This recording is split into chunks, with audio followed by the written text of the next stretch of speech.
तालुक्यामध्ये जी गाडी 4 व्हीलर विहिरीमध्ये गेली आणि 9 जणांचा मृत्यू झाला ना, तशी घटना परत नाशिकमध्ये व्हावं नाही याच्यासाठी हा व्हिडिओ बनवतोय मित्रांनो. मी आता छत्रपती संभाजीनगर हायवेवरती बघू शकता. हा हायवे मित्रांनो नांदूर नाका या ठिकाणी आहे आणि हे बारव प्राचीन काळातलं छान असं बारव आहे.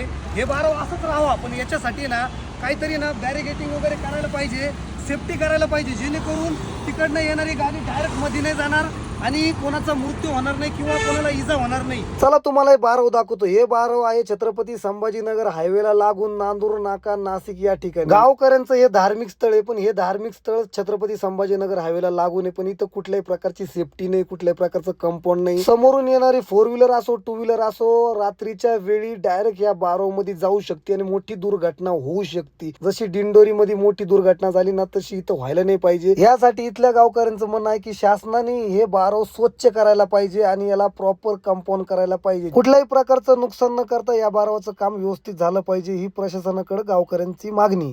ऐतिहासिक बारव आहे आणि ह्या बारवाचं आहे ना काहीतरी चांगलं नियोजन केलं पाहिजे, जेणेकरून इतिहास राहील पण आणि सेफ्टी पण राहील. तर बाळा भाऊ, तुम्हाला काय वाटतं याच्यात लवकर लवकर काय व्हायला पाहिजे? इथं प्रशासनाने ब्रॅकेट व काही कुठली सूचना देऊन इथे ब्रॅकेट लावलं पाहिजे, अशी प्रशासनाला आमची नम्र विनंती आहे.